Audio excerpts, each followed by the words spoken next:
বন্ধুরা এই যে দুপুরবেলা রান্না করতেছি, এই যে মাছ ভাজা নিতেছি, এই পেঁয়াজ কেটে নিছি, আর এই যে আলু কেটে নিছি পাতলা পাতলা করে, চিকন করে আলু কেটে নিছি। আলু দিয়ে মাছের ঝোল বানামু সরিষা দিয়া। তো এই যে কি কয়, আলু কাইটা পরিষ্কার করে ধুয়ে রাখছি। আর এই যে আমি মশলা করছি, এখানে জিরা দিছি, সরিষা দিছি, কয়েক কোয়া রসুন, পেঁয়াজ, কাঁচা লঙ্কা একসাথে একটা মশলা করে নিছি আর কি, বেটে নিছি। পেঁয়াজও দিয়ে দিছি ওইখানে। তো পেঁয়াজ অল্প করে কাটে নিছি। এই যে মাছ এখানে ভালোভাবে ভেজে নিতেছি, যেহেতু ফ্রিজে থুইছিলাম। ওই যে কাতলা মাছ যে অনেকগুলো আনছিল, আমার একটাই প্রবলেম, অনেকগুলো একবারে মাছ গোছ একবারে নিয়ে আসে। এইগুলো আমার খাইতে খুব তো মানে অসুবিধা হয়, একটু একটু করে বানায় বানায় খাওয়া লাগে। গোস্তটা আমি একদম টোটালি ফ্রিজে থুয়ে খাই না, যখন কোনটা তখনই খাই আর কি। তো এখানে আমি মাছ ভাজা নিছি, উঠাই নিতেছি, দূর থেকে উঠাইতেছি বন্ধুরা, যার জন্য ভালোভাবে উঠানো যাইতেছে না। তেল গায়ে ছিটা পড়বো, ভয় লাগে। আর ওই একই তেলে একটু হলুদের গুঁড়া দিয়ে আলু একটু ভাজা নিতেছি। তো আমি কিন্তু কারো রান্না শিখাই না বন্ধু, আমি যে কীভাবে খাই বন্ধুরা, আমি ওইটাই আমি রান্না করে আপনাদের সাথে শেয়ার করি, কথা কই আপনাদের সাথে।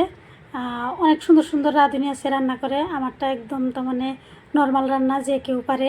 আমি যেভাবে পারি আমি ওইভাবে আপনাদের সাথে শেয়ার করি যে আমি কীভাবে রান্না করে খাই। তো কে কোন জায়গা থেকে দেখতেছেন বন্ধুরা, আমার ভিডিওটা যদি ভালো লাগে please like comment share follow করবেন। আর যারা ইউটিউব থেকে দেখতেছেন তারা লাইক কমেন্ট শেয়ার সাবস্ক্রাইব করবেন। এই যে আলু ভাজা হয়ে গেছে, কী কয়, আলু ভাজা এখন আমি উঠাই রাইখা দিব।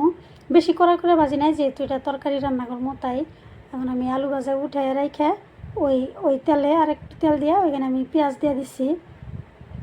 পেঁয়াজটা ভালোভাবে ভাজে নিব একটু নরম করে। এখানে যে আলু আর মাছ উঠাই রাখছি, এই যে এখানে সাইডে উঠাই রাইখা দিছি। আর এখানে হলো আমি পেঁয়াজ ভাজতেছি আর কি। এখানে জিরা দিই না, যেহেতু জিরা ওই বাটছি, সরিষার সাথে এক লক্ষ করে জিরা বাটছি, সব কিছু দিছি। দিয়া আমি সুন্দর করে একটা মশলা করে নিচ্ছি। এই যে মশলা কষিয়ে নিতেছি, মশলাটা একটু কষিয়ে নিয়ে এখানে বেশি কষামো না আর কি। বেশি কষালে যেহেতু সরিষা আছে একটা তিতা লাগার ভাব থাকে। তো আমার মশলাটা ভালোভাবে কষিয়ে নিই, কষিয়ে নিয়ে এক লগে আলু আর মাছ হলো ঢাইলে দিব। আর এটা দুপুরবেলার রান্না, অনেক গরম, কিচেনে রান্না বান্না করা কষ্ট, খাইলে তো রান্না করাই লাগবো।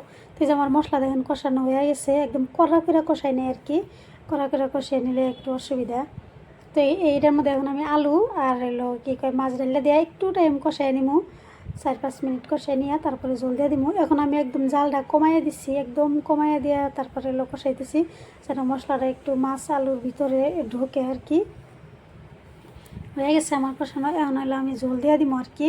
আমি যে মশলা করছিলাম যে ওইটার পানি দিয়ে দিব, আর একটু অন্য পানি দিয়ে দিব, যেহেতু ঝোল তরকারি বানাবো। এটা বেশি ঝাল দিই নাই কিন্তু বন্ধুরা, আমি বেশি ঝাল খাইতে পারি না আর কি।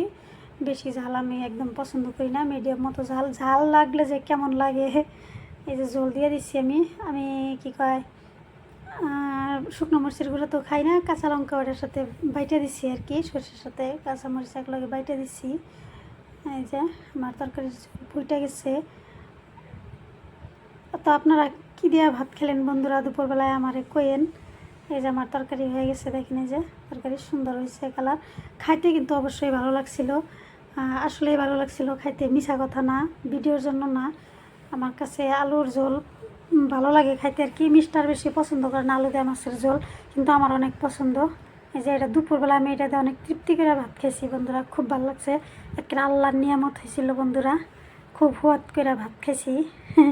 তো সবাই ভালো থাকবেন, আল্লাহ হাফেজ। ঘরে বানানো বস্তু খাবেন।